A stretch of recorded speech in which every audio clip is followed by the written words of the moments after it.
a mental symbol. It might not.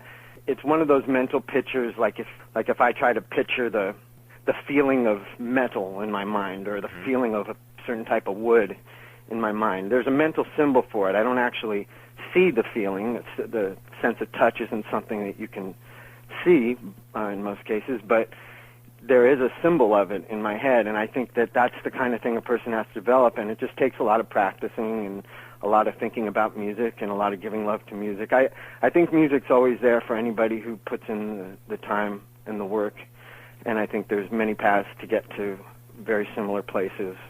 But I really love learning theory because I can hear, if you put on a song, I immediately recognize the intervallic relationships to where I've learned it already without even picking up my guitar.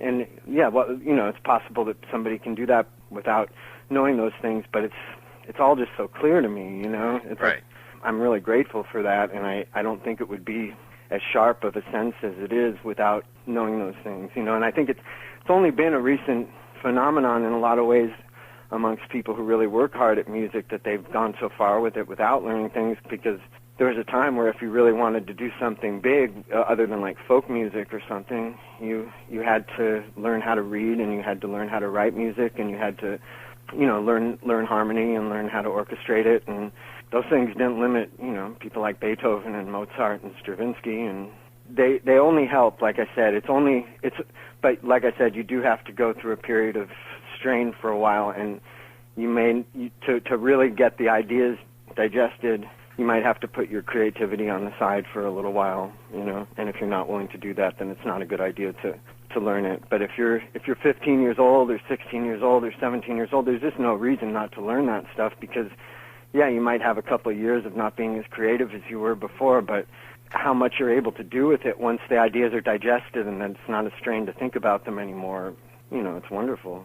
Our reader by the name of Cradle88 says, "You seem to love all kinds of music, funk, dance, hip-hop, etc. Is there any particular kind of genre that you've never warmed up to?" Well, it's not, I don't really think of music in genres, but I like it when they play off of each other, and I really hear the spirit of music more than the formulas that connect two people of the same style.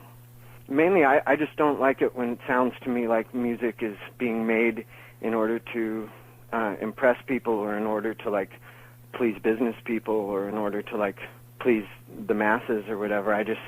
It doesn't sound good to me when it sounds like it was more important to somebody to do something that was going to make them famous or make them loved by people than that they were doing something where there was just a harmonious relationship between them and the creative force of music, you know.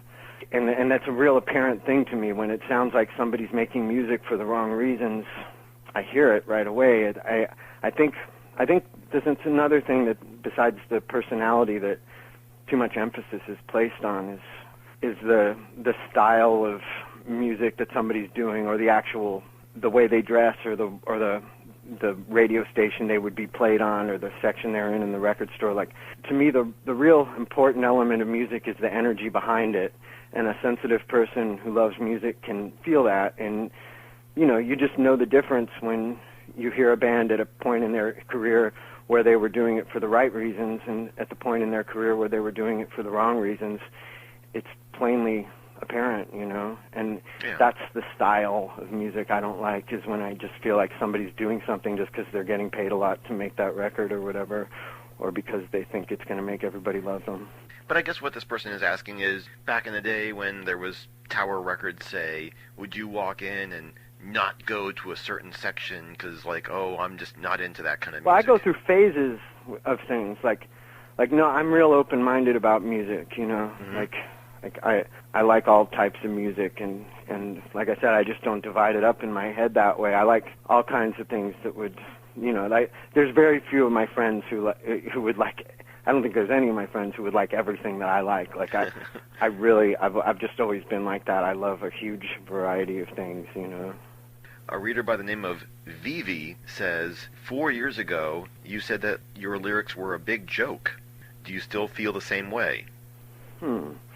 I think that's being taken out of context. I like to play games with my lyrics and make things that are sort of amusing to me, to offset ideas with other ideas in ways that you never would in normal everyday speech, you know.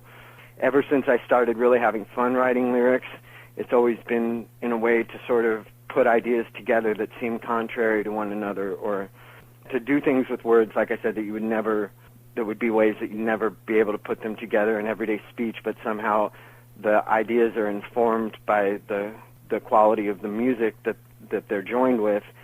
And just like in poetry, where the meter sort of gives a meaning to the words, I think it happens in an even more powerful way when you're writing lyrics, you know. And I think you should always be having fun when you're doing things. So it's like, they're not ideas that make me laugh or that I think are silly or something. Mm-hmm. They're just ideas that I find amusing and that trigger some sort of an echo in my head that makes me feel good, you know.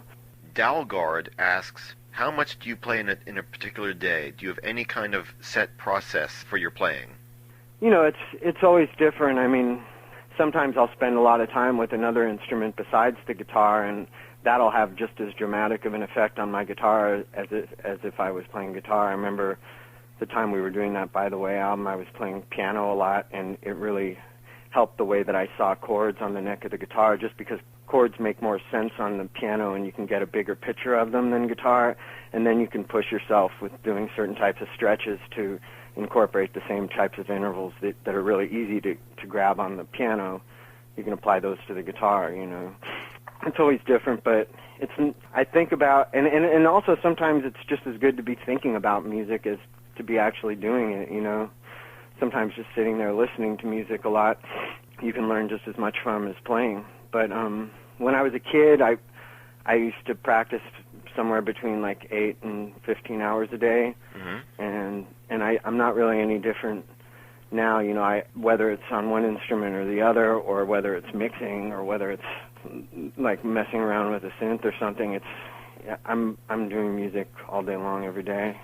And in the Chili Peppers, I was always just it would be an all day thing for me, you know. It would be like waking up. If we were writing a record, just wake up, you know, practice, go to rehearsal, play for 4 hours, come back, eat dinner, play all night, listen to records. It's all I do. I'm not really too interested in anything else. I did an interview recently with Chad Smith, who basically said that there was about a year or so before the Chili Peppers were going to be active again. Is that basically the plan? No, there's no plan. Okay. Yeah, there's no plan. So you guys haven't... You're going to have to stop the tape recorder. Okay. The official... Or you can leave it on, and I can just say the official news is just that there is no plans to do anything, and we were on a hiatus of indefinite length. Mm-hmm. Yeah, there's just absolutely no plans to do anything, and yeah, that's it. Yeah, we worked really hard for 10 years, and you know, there's other things in life. Well, I think your new record is fantastic. It's really a great experience. Cool, man. Thanks so much for your support. Absolutely. This is Joe Basso with Music Radar, the place for music makers, and I've been speaking with John Frusciante. John, thank you very much for spending all the time with me here. Cool, man. Alrighty. You take care. Cool. Yeah, have a good